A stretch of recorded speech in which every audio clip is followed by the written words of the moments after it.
When I'm meeting most especially with my advisees and they're maybe having some difficulty in their math course, I try to, I will say that to them. It's like a puzzle. It's supposed to be fun. Try to find the fun in it. A lot of design has to do with mathematics, and computers can do, calculations that would take you a lifetime to do in seconds. So it just made it more accessible to more people. You don't have to be a PhD in every different field. You can rely on expert systems that are built into the software, so that you only have to be an expert in your narrow field, and then rely on the expertise built into the software in fields that you're not really familiar with. So it just opens up accessibility to a lot more information. We will always need people. We will always need people to understand what the outcome should be, to make accurate predictions so they'll know if something's wrong. We will always need people to double check other people because we make mistakes. In doing mathematics, we will always need people who understand more mathematics than they're using. The only way that they'll ever be able to see an error is if they understand the bigger picture. When technology advances, a lot of the classic ways calculations were done, we see a lot of that being simplified within the software. But in the end, when you do a design and you're trying to determine whether or not there's good integrity in that design, you have to trust the information that the software is giving you. So even though the software might automate some of the math that's required to make engineering decisions, it's still your call on whether or not that is a good design. We progressed from the drawing board to AutoCAD, and AutoCAD is made by a company called Autodesk.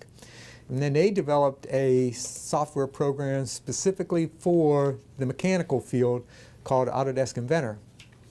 And so we started teaching Autodesk Inventor in our program. Autodesk Inventor is 3D modeling.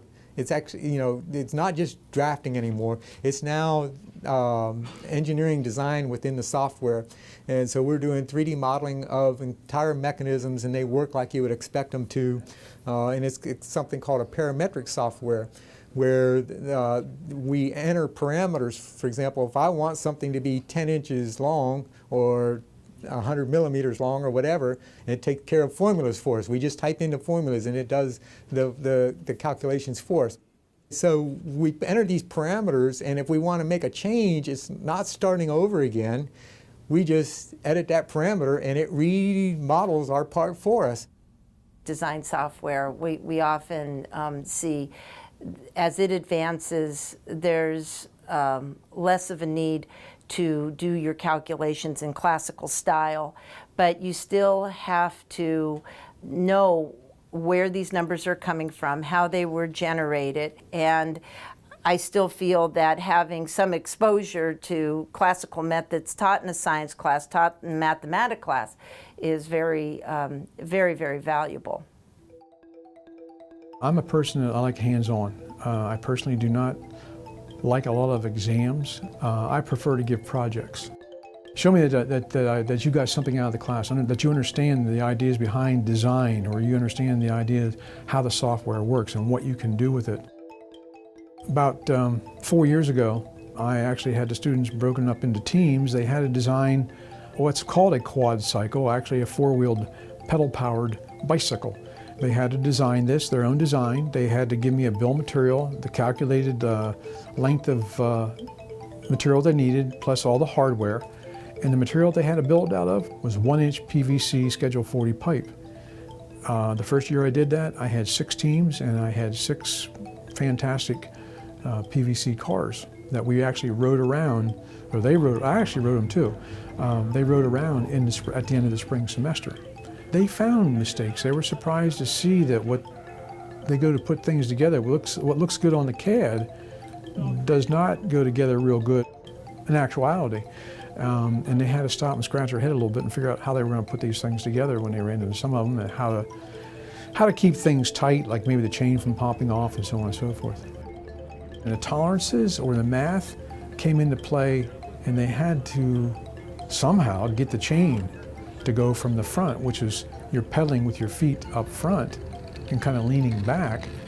They had to get that chain from up front clear to the back. And the tolerances, the dimensions they come up with, ran into problems that they actually stopped and had to figure out.